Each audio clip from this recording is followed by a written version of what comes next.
സ്വർഗം വിളിക്കുക എന്നുള്ള കഥ പറയുമ്പോ കുറെ പറയേണ്ടി വരും. സ്ത്രീയെ കുറിച്ച് കുറച്ച് പറഞ്ഞാൽ മതി. എന്താണത്?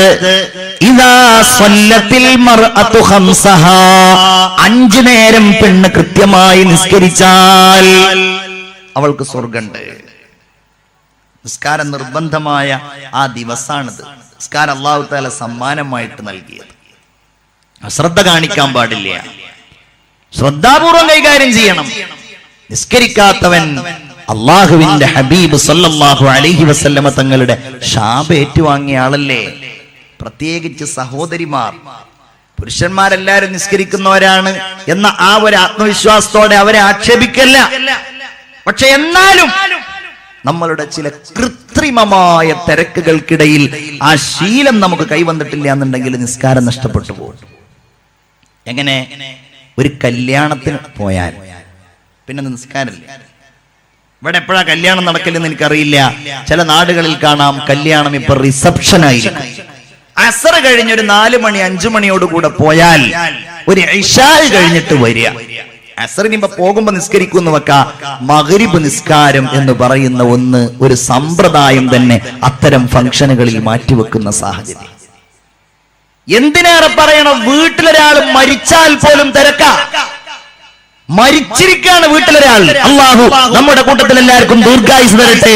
അന്ന് പോലും ആ വീട്ടിൽ ഇങ്ങനെ ആള് വരികയാണ്. അല്ലെങ്കിൽ ആ മരണവുമായി ബന്ധപ്പെട്ട ചില ചടങ്ങുകളുടെ പകലുകളിൽ ളുഹറില്ല, അസറില്ല, ഇങ്ങനെ പോവാ പാടില്ല. സ്ത്രീകൾക്ക് ആർത്തവം ഉണ്ടാകുന്നതും ആ ആർത്തവം തീരുന്നതും അവർ ശ്രദ്ധാപൂർവം കാത്തിരിക്കണം. കാരണം എന്താണെന്നറിയോ? അത് തീർന്ന് ഉടനടി അതിന്റെ കുളി നിർവഹിച്ച് അതിന്റെ തൊട്ടുടനെയുള്ള ആ വഖ്ത് അവരെ നിർവഹിച്ചിട്ടില്ല എന്നുണ്ടെങ്കിൽ അല്ലാഹു തആല എങ്ങനെയാണ് അവർക്ക് പ്രതിഫലം തരിക? സ്ത്രീകൾക്ക് അല്ലാഹു തആല കൊടുത്ത സൗകര്യങ്ങളുണ്ട്. അവന്റെ കാരുണ്യത്തിന്റെ ഭാഗമായി നമ്മളെ പോലെയല്ല. റഹ്മാനായ റബ്ബ് അവർക്ക് ആർത്തവത്തിന്റെ പേരിൽ, പ്രസവരക്തം പുറപ്പെടുന്നതിന്റെ പേരിൽ അല്ലാഹു തആല അവർക്ക് കൂലി നൽകിക്കൊണ്ടിരിക്കുകയാണ്. പടച്ചോന്റെ ഒരു കാരുണ്യം നോക്കി നിങ്ങള്. അത് ഖളാ വീട്ടാൻ പറയല്ല. അതേ സമയത്ത് അവർ തൊട്ടുടനെയുള്ള സമയം മുതൽ നിസ്കരിക്കുന്നവരാണ്. അതിന്റെ മുൻപ് അവരാ നിസ്കാരം നിർവഹിക്കുന്നവരാണ്. റഹ്മാനായ അല്ലാഹു തആല അവരാ ഉപേക്ഷിച്ചിരിക്കുന്ന, അവര് മാറ്റിവെച്ചിരിക്കുന്ന ആ നിസ്കാരത്തിന് അല്ലാഹു തആല അവർക്ക് കൂലി കൊടുക്കുകയാണ്. കണ്ടോ? പക്ഷേ അപ്പൊ നമ്മൾ വിചാരിക്കും പിന്നെ 6-7 ദിവസം ഒരു മാസത്തിൽ ഏതായാലും കൂലി കിട്ടുമല്ലോ. അങ്ങനെയല്ല. ആ കൂലി കിട്ടണമെന്നുണ്ടെങ്കിൽ അതിന്റെ മുമ്പ് ഒരു നിസ്കരിക്കണം, ശേഷം നിസ്കരിക്കണം. ചിന്തിക്കണം സഹോദരിമാര്, ചിന്തിക്കണം. ആ നിസ്കാരം തഖ്വയോടെയും വളരെ ശ്രദ്ധാപൂർവം നിർവഹിക്കുക. റസൂലുള്ളാഹി സ്വല്ലല്ലാഹു അലൈഹി വസല്ലം പറയാണ്, ഇദാ സ്വല്ലത്തിൽ മർഅതു ഖംസഹാ. പ്രത്യേകിച്ച് ഞാൻ പറയട്ടെ, ഈ വെക്കേഷൻ കാലഘട്ടത്തിൽ നിങ്ങളുടെ പെൺകുട്ടികൾക്ക് നിസ്കാരം പരിശീലിപ്പിക്കാനുള്ള മുഹൂർത്തം കൂടിയാണ്. ആൺകുട്ടികളുടെ കാര്യം ഞാൻ പ്രത്യേകമായിട്ട് പറയുകയല്ല. നിങ്ങളുടെ പെൺകുട്ടികളായ വളർന്നു വരുന്ന തലമുറയിലെ പെൺകുട്ടികളുണ്ടല്ലോ, അവർക്കൊരുപാട് കാര്യങ്ങൾ ശ്രദ്ധിക്കേണ്ടതായിട്ട് വരും നിസ്കാരത്തിൽ. അവരെങ്ങനെയാണ് നിസ്കാര കുപ്പായം ധരിക്കുന്നത്, എങ്ങനെയാണ് അവർ സുജൂദ് ചെയ്യുന്നത്, എങ്ങനെയാണ് അവർ റുകൂഅ് ചെയ്യുന്നത്. ആൺകുട്ടികളുടെ കാര്യത്തിൽ നമ്മൾ വളരെ താല്പര്യത്തോടെ പലപ്പോഴും ശ്രദ്ധിക്കുമെങ്കിലും നമ്മുടെ പ്രിയപ്പെട്ട പെൺകുട്ടികളുടെ കാര്യത്തിൽ അശ്രദ്ധയുണ്ടാവാനുള്ള സാധ്യത കൂടുതലാണ്. അത് മാറ്റിവെക്കണം. മക്കളെ കൂടെ നിർത്തി നിസ്കരിപ്പിക്കണം. അവരുടെ നിസ്കാരം നമ്മൾ ശ്രദ്ധിക്കണം. ആ നിസ്കാരങ്ങളിൽ വല്ലപ്പോഴും അവരുടെ ഔറത്ത് വെളിവാകുന്നുണ്ടോ? നിസ്കാരത്തിലുള്ള അവരുടെ ഔറത്ത്, കാലവരുടെ ഔറത്താണത് വെളിവാകുന്നുണ്ടോ? അത് ശ്രദ്ധിക്കണം. അങ്ങനെ നിസ്കാരത്തിന്റെ കാര്യത്തിൽ ജാഗ്രത പാലിക്കുന്ന, ജാഗരൂകരാവുന്ന പെണ്ണുണ്ടല്ലോ, ഇദാ സ്വല്ലത്തിൽ മർഅതു ഖംസഹാ വസ്വാമത് ശഹ്റഹാ. റമളാനിൽ അവൾ നോമ്പ് നോറ്റാൽ, ഉമ്മമാരോട് ഞാൻ പ്രത്യേകമായിട്ട് പറയാണ്, സ്ത്രീകളെ സംബന്ധിച്ചിടത്തോളം ഒരു റമളാനിൽ 6 or 7 നോമ്പ് സ്വാഭാവികമായും ആർത്തവ രക്തം കാരണത്താൽ അവർക്ക് ഖളാ ആയി പോകും. പ്രസവ രക്തമുണ്ട് എങ്കിൽ അവർക്ക് ഒരുപാട് നോമ്പുകൾ ഖളാ ആയി പോകും. റമളാനിന് ഏതാനും 1 മാസവും 2-3-4 ദിവസങ്ങളുമേ ഉള്ളൂ. അത്ര തന്നെ തികച്ചില്ല. ആ നോമ്പിന്റെ മുമ്പ് കഴിഞ്ഞ വർഷത്തെ നോമ്പ് ഖളാ വീട്ടൽ നിങ്ങളുടെ മേൽ നിർബന്ധമാണ്. ആ നോമ്പ് നിങ്ങൾ വീട്ടിയിട്ടില്ല എങ്കിൽ അള്ളാഹുവിന്റെ സ്വർഗം കിട്ടുമെന്ന പ്രതീക്ഷ നമുക്ക് വേണ്ട. നിങ്ങൾ നോമ്പ് ഒഴിവാക്കിയതിനും അല്ലാഹു തആലാക്ക് വേണ്ടി ഇന്ന് നിങ്ങൾ ഖളാ വീട്ടുന്നതിനും അല്ലാഹു ഇരട്ടി പ്രതിഫലമാണ് നിങ്ങൾക്ക് തരുന്നത്. നമ്മൾ വിചാരിക്കും അന്ന് നോമ്പ് ഒഴിവാക്കിയതിന് അല്ലാഹു തആല നമുക്ക് ശിക്ഷ തരാതിരിക്കും, അല്ലെങ്കിൽ കൂലൊന്നും തരൂല. അതിന് തരും. കാരണം അതും അള്ളാഹുവിന്റെ ഒരു കൽപ്പനയാണ്. ഇവിടെ രണ്ടാമത് നമ്മൾ വീട്ടുമ്പോ അല്ലാഹു തആല അതിന് വേറെ നമുക്ക് തരികയാണ്. സഹോദരന്മാരൊക്കെ അത് ഓർമ്മിപ്പിക്കണം. സഹോദരിമാർ ആ വിഷയം ഗൗരവത്തോടെ ചിന്തിക്കണം. റമളാനിൽ നോമ്പ് നോറ്റാൽ വസാമത്ത് ശഹ്റഹാ വഹഫിളത് ഫർജഹാ, അവരുടെ മറ്റൊരു ബാധ്യതയാണ് അവരുടെ ഗുഹ്യസ്ഥാനങ്ങളെ എല്ലാ ഹറാമിൽ നിന്നും അവർ കാത്തുരക്ഷിക്കുക.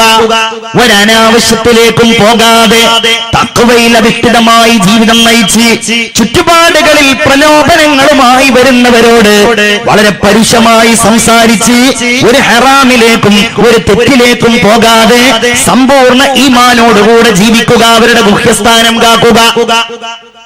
അതോടൊപ്പം അവരുടെ ഭർത്താവിന് വഴിപ്പെടുകയും ചെയ്യുക. എന്താവും? സ്വർഗം കിട്ടും. ദഖലത്ത് ജന്നത റബ്ബിഹാ.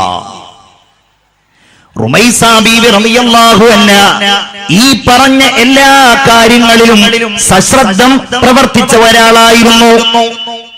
എല്ലാ കാര്യങ്ങളിലും ഒരു ഹറാമിലേക്ക് പോയില്ല. സയ്യിദുന അബൂ ത്വൽഹത്തുൽ അൻസാരി റളിയല്ലാഹു അൻഹു മുസ്ലിം ആകുന്നതിന്റെ മുമ്പ് ഉമ്മു സുലൈമിനെ വന്ന് കല്യാണം ആലോചിക്കുക. കല്യാണം ആലോചിക്കുമ്പോ ഉമ്മു സുലൈം പറഞ്ഞു, അബൂ ത്വൽഹ, നിങ്ങളെപ്പോലെയുള്ള ആളുകൾ കല്യാണം ആലോചിക്കുന്നത് വളരെ നല്ലതാണ്, എനിക്ക് വലിയ സന്തോഷമാണ്. പക്ഷേ ഈ സന്ദർഭത്തിൽ എനിക്കതിന് നിർവാഹമില്ല. അപ്പോൾ ചോദിച്ചു,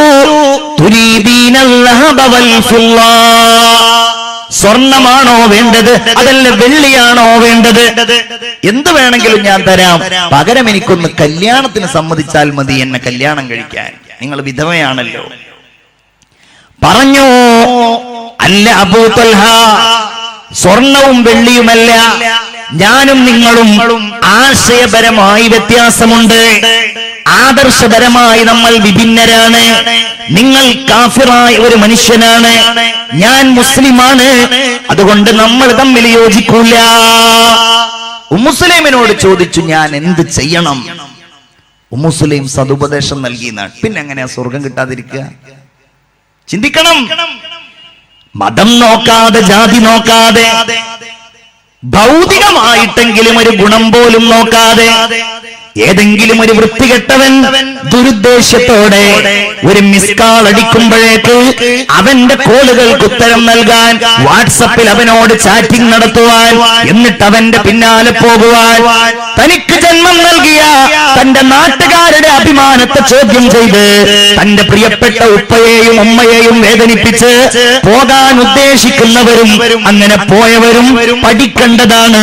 സ്വർഗം കിട്ടണമെങ്കിൽ ഉമ്മു സുലൈമിനെ മാതൃകയാക്കണം. ഉമ്മു സുലൈം എന്താ ചെയ്തത്? അബൂ ത്വൽഹയോട് പറഞ്ഞു, അബൂ ത്വൽഹ, നിങ്ങൾ ഒരു കാര്യം ചെയ്യും. നിങ്ങളൊന്ന് ആലോചിച്ചു നോക്കിയ അബൂ ത്വൽഹ, എങ്ങനെയാണ് മരങ്ങളെയും കല്ലുകളെയും നിങ്ങൾ ആരാധിക്കുന്നത്? ഏതെങ്കിലും മനുഷ്യന്മാര് കൊത്തിണ്ടാക്കിയ മരങ്ങളെയും കല്ലുകളൊക്കെയാണല്ലോ നിങ്ങൾ ആരാധിക്കുന്നത്. അതെങ്ങനെ നിങ്ങൾക്ക് സാധ്യമാകുന്നത്? നിങ്ങൾക്ക് ഒന്ന് ആലോചിച്ചുകൂടെ? വീണ്ടും വീണ്ടും ഇങ്ങനെ പറഞ്ഞപ്പോ അബൂ ത്വൽഹ റളിയല്ലാഹു അൻഹു ചോദിച്ചു, ഞാൻ എന്ത് ചെയ്യണം ഉമ്മു സുലൈം? അവിടുന്ന് പറഞ്ഞു, ഇദ്ഹബ് ഇലാ റസൂലില്ലാഹ്, നിങ്ങൾ അല്ലാഹുവിന്റെ റസൂലിന്റെ അടുക്കലേക്ക് പോവുക. എന്നിട്ട് നിങ്ങൾ മുസ്ലിം ആവുകയും ചെയ്യുക. അതല്ലാതെ വേറെ നിർവാഹമില്ല. സഹോദരിമാർ അതൊക്കെ ചെയ്യേണ്ടത്. കോളേജിൽ പഠിക്കുന്ന മക്കൾ, വാട്സാപ്പ് ഉപയോഗിക്കുന്ന കുട്ടികൾ, ഏതെങ്കിലും ആളുകൾ ഇത്തരം ചിന്തകളിലേക്ക് നമ്മളെ അങ്ങ് ക്ഷണിക്കുമ്പോ അവന് ഹായ് എന്ന് പറഞ്ഞിട്ട് മറുപടി പറയല്ല, അവനെ നേർമാർഗത്തിലേക്ക് നയിക്കാൻ കഴിയുന്നുണ്ടെങ്കിൽ അത് ചെയ്യാ. അതല്ലാന്നുണ്ടെങ്കിൽ ആ ഭാഗത്തേക്ക് ശ്രദ്ധിക്കാനേ പോവാതിരിക്കുക. നന്നാക്കാലോ, അംറും ബിൽ മഅറൂഫ് നടത്താലോ, നഹ്യുൻ അനിൽ മുൻകർ നടത്താലോ, ചെയ്താ വലിയ പുണ്യല്ലേ? ചിന്തിക്കണം. ഉമ്മു സുലൈം റളിയല്ലാഹു അൻഹയുടെ ഈ വർത്തമാനം കേട്ട് അബൂതല്ല ചിന്തിച്ചു, ശരിയാണല്ലോ, ഞാൻ എന്തിനിങ്ങനെ ആരാധിക്കണം? അബൂതല്ല നബിയെ കാണാൻ ആഗ്രഹിച്ചു. അള്ളാഹുവിന്റെ ഹബീബിനെ കാണാൻ വേണ്ടി മദീന പള്ളിയിലേക്ക് അബൂ തൽഹത്തുൽ അൻസ്വാരി റളിയല്ലാഹു അൻഹു ചെല്ലുമ്പോ നബിയും സ്വഹാബികളും പള്ളിയിൽ ഇരുന്നുകൊണ്ട് അവരിങ്ങനെ സംസാരിക്കുകയാണ്. അള്ളാഹുവിന്റെ ഹബീബ് സ്വഹാബികളോട് പറഞ്ഞു, സ്വഹാബാ ജാഅകും അബൂ തൽഹ, അബൂ തൽഹ ഇതാ കടന്നു വന്നിരിക്കുന്നു. ഖുർറത്തുൽ ഇസ്ലാമി ബൈന ഐനൈ, അദ്ദേഹത്തിന്റെ രണ്ട് കണ്ണുകൾക്കിടയിലും ഇസ്ലാമിന്റെ പ്രകാശം ഞാൻ കാണുന്നു എന്ന് നബിയുനാ മുഹമ്മദ് മുസ്തഫ സല്ലല്ലാഹു അലൈഹി വസല്ലം പറഞ്ഞു. ഉമ്മു സുലൈമിന്റെ ഈ വർത്തമാനം കേട്ട് അബൂ തൽഹ റസൂലുള്ളാഹിന്റെ മുമ്പിൽ വന്ന് മുസ്ലിമായി. എന്നിട്ട് ഉമ്മു സുലൈമിനെ കല്യാണം കഴിച്ചു. അവർ രണ്ടുപേരും ഏറ്റവും വലിയ മാതൃകാ ദമ്പതികളായിട്ട് മാറി. എന്താ ഉണ്ടായത്? ഒരു ഹറാമിലേക്ക് പോയില്ല, തെറ്റിലേക്ക് പോയില്ല.